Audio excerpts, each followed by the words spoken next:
당시 기후변화에 대한 대응의 필요성을 환경과학이 아닌 경제학적 관점에서 분석한 최초의 보고서였다는 점에서 큰 관심을 받았습니다. 특히 이 논문은 수치적으로 기후변화 비용과 영향을 보여줌으로써 기후변화에 대한 대응을 측정하는 방법 면에서 활용 가능성을 높였다고 생각합니다. 최근 화두로 떠오른 탄소 가격제에 대해 이미 15년 전에 얘기했다는 것입니다. 환경과 밀접한 관계를 가진 논문 읽어드리도록 하겠습니다.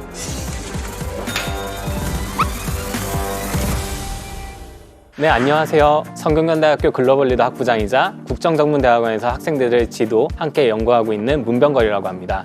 오늘 저와 함께 논문에 대해 이야기 나눌 분들입니다. 네, 안녕하세요. 저는 교수님과 함께 국정전문대학원에서 공부 중인 석사과정생 강서윤입니다. 안녕하세요. 저는 중국인 유학생으로서 역시 국정전문대학원 석사과정 중인 진인화라고 합니다. 두 사람은 제 지속가능 정책과 빅데이터 수업을 들었던 친구들로 제가 하는 학생 중 가장 우수한 학생들입니다.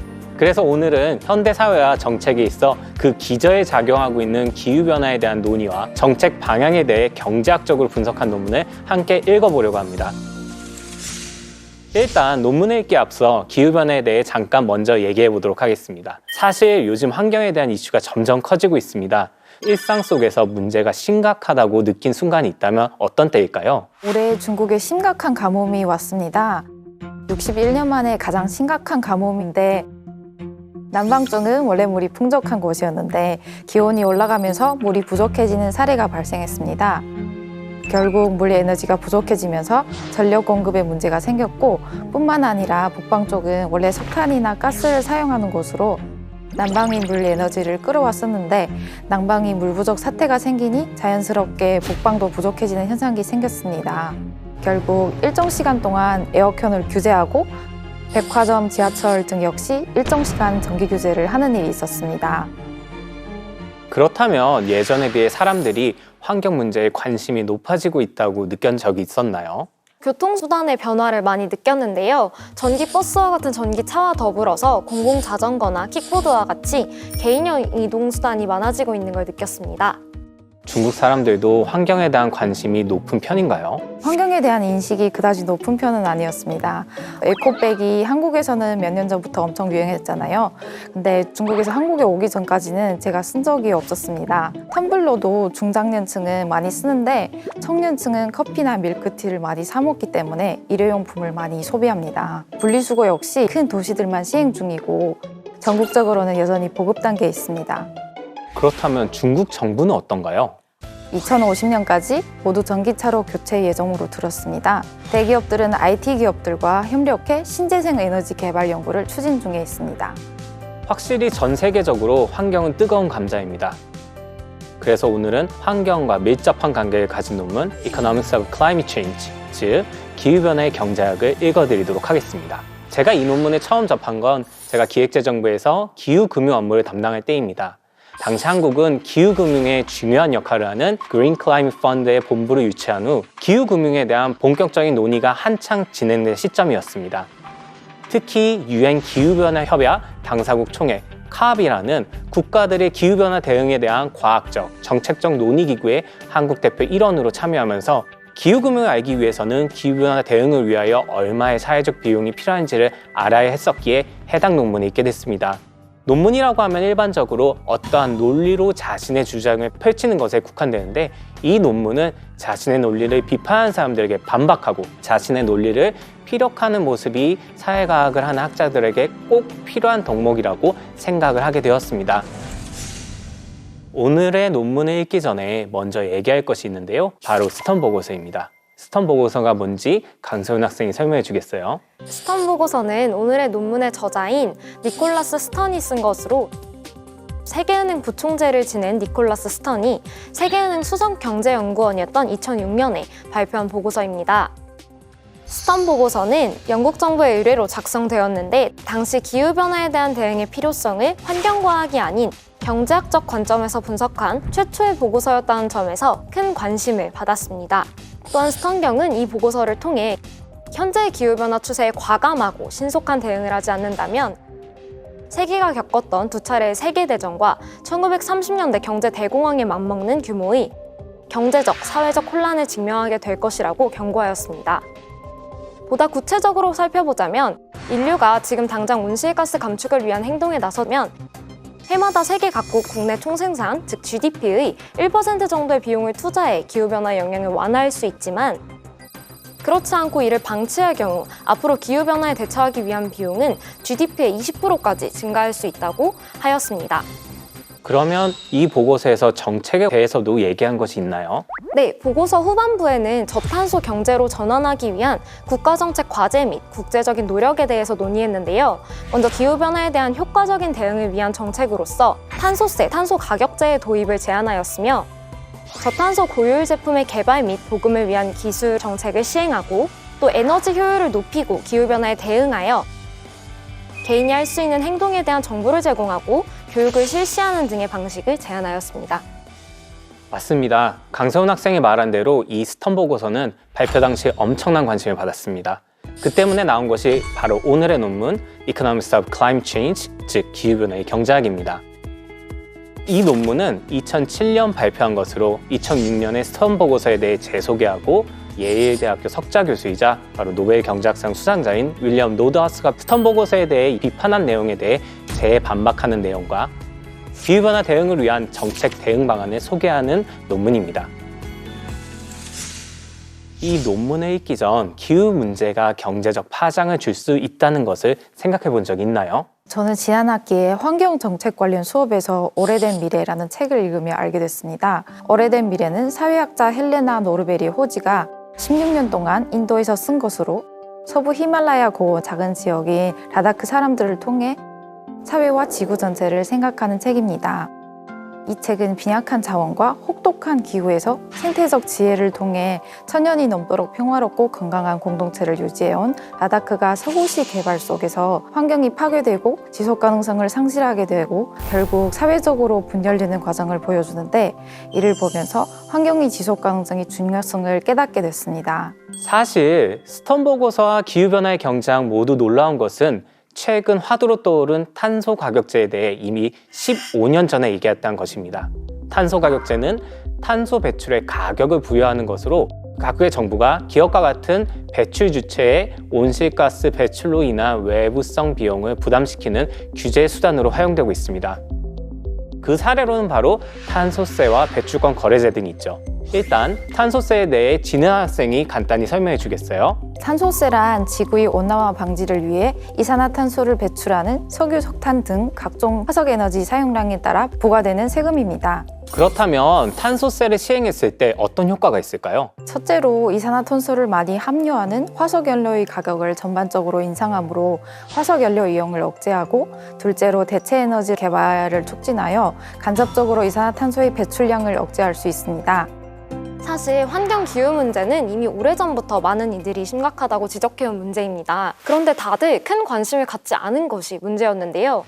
얼마 전부터 전 세계적으로 산불, 가뭄, 홍수 등의 이상현상들이 나타나자 이제야 관심을 갖게 되었는데, 그 전까지는 늘 북극곰이 아프고 지구가 병든다는 관점이 전부였다고 할 수 있습니다. 그렇지만 자본주의 사회에서 가장 중요한 건 뭘까요? 자본입니다. 북극곰이 아픈 것보다 당장 우리가 손해를 본다는 것을 이야기하면 사람들이 기후변화에 더 관심을 갖지 않을까요? 그러나 네가 이만큼 탄소를 배출했으니까 이만큼 돈을 내! 라는 식의 접근이면 사실 반발심과 거부심이 들 수 있을 것 같습니다.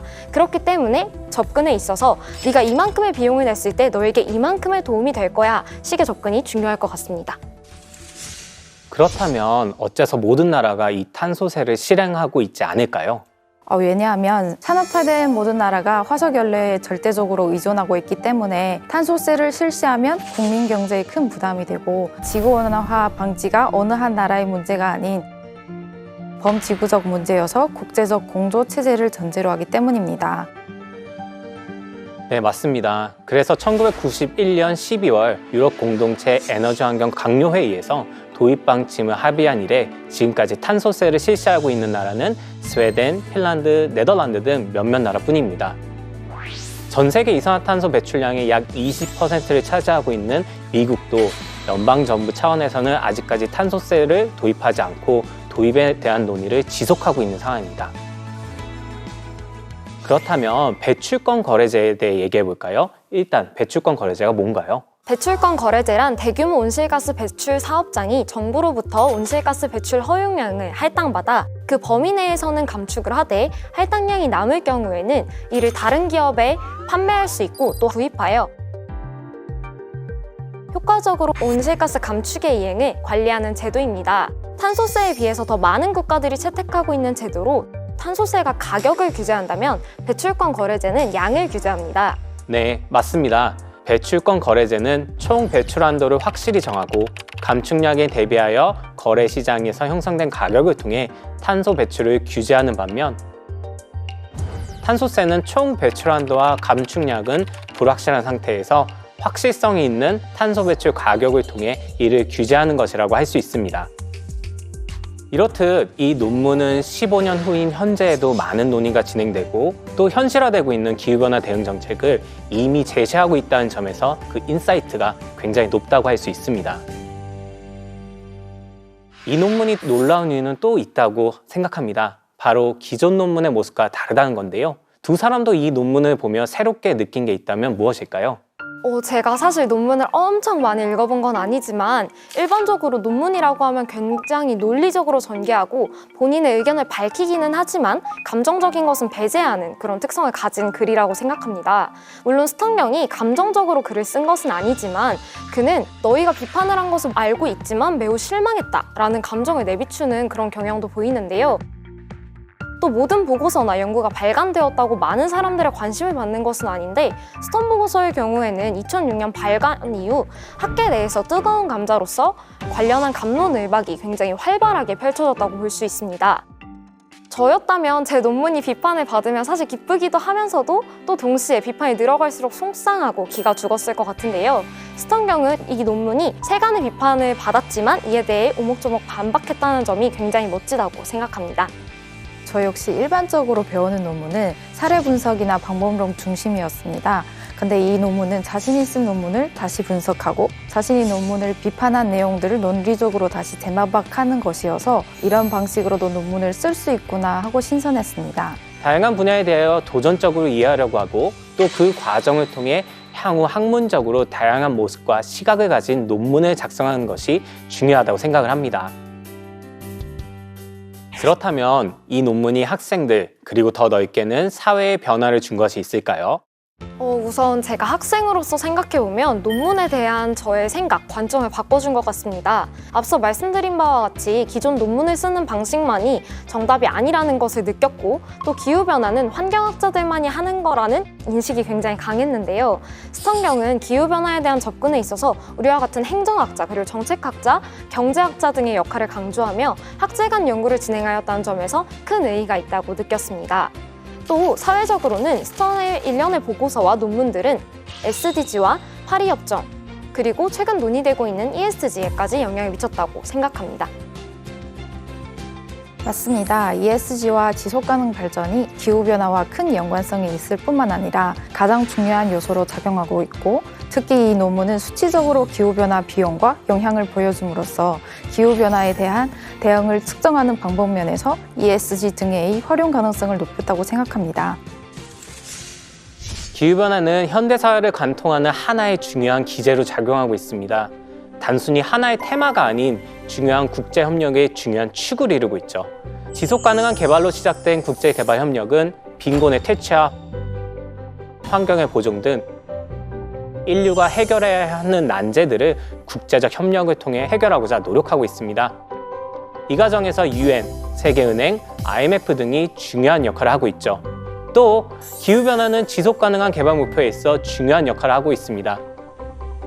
이러한 노력은 비단 국제기구와 국가 간 협력이 아닌 국가의 자발적 기여와 노력을 강조하는 방향으로 진행되고 있습니다. 강서연 학생이 말해줬듯이 2015년 지구의 평균 기온 상승을 산업화 이전 대비 2도씨보다 낮은 수준으로 그리고 1.5도씨로 제한하기 위해 노력한다는 파리협정은 기후변화에 있어 중요한 이정표가 되었습니다. 이후 전 지구적인 목표인 1.5도씨를 달성하기 위해 전 세계가 2050년까지 배출량을 최대한 감소시키고 흡수량은 증대하여 순 배출량이 0이 되는 탄소 중립을 실현해야 된다는 목표가 생겼죠.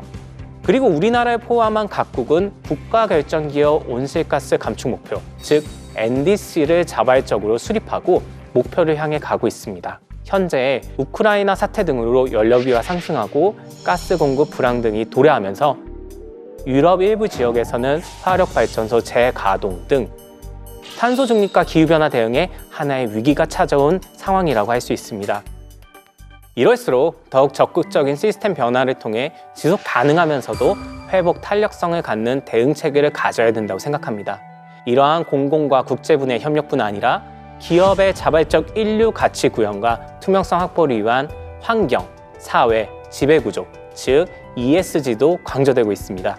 이처럼 이 논문은 기후변화라는 중요한 테마에 대하여 경제학, 정책학, 사회과학의 다양한 요소뿐 아니라 과학 분야의 논의를 결합하였다는 점, 연구하는 측면에서 자신의 주장을 어떻게 펼치고 비판에 대하여 건설적으로 대응하는지에 대한 방법적 측면, 그리고 현재 강조되는 지속가능 발전과 ESG 관련 논의들의 구체적인 논점과 발전에 대하여 파악하는 데 중요한 이정표가 된다는 점에서 학생, 연구자뿐 아니라 관심 있는 분들이 도전적인 마음으로 읽어보기를 권하며 논문 읽어드립니다를 마무리하도록 하겠습니다.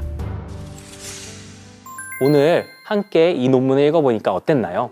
우선 저는 지금 교수님이랑 함께 ESG 관련해가지고 연구를 진행하고 있기도 하고 지속 가능한 도시에 대한 관심이 굉장히 많이 늘어나고 있습니다. 근데 그런 관련된 논문들을 읽을 때 항상 스턴 이렇게 나와가지고 도대체 스턴이 누구야 했었는데 교수님께서 이렇게 추천해주신 덕에 이번 기회에 읽어볼 수 있어서 너무 즐거웠던 시간이었던 것 같고 친구들도 많이 읽어봐 줬으면 좋겠습니다. 저는 지구온난화의 심각성을 한 번 더 깨닫게 되었고 지금부터라도 개개인이 지구를 위해서 좀 더 노력하면 좋지 않을까 생각을 합니다. 네, 이 논문은 기후변화라는 중요한 이슈에 대해서 우리 사회과학도가 어떻게 대응을 하고 또 어떠한 정책적 제안을 해야 되는지 단순한 정책가뿐만 아니라 연구가로서의 마음가짐에 대해서 알려주는 중요한 논문이라고 생각됩니다. 지속 가능한 삶을 유지하기 위해서는 이 논문에 대한 이해 그리고 이를 바탕으로 한 정책, 경제, 사회에 적극적인 대응이 필요한 상황이라고 생각합니다.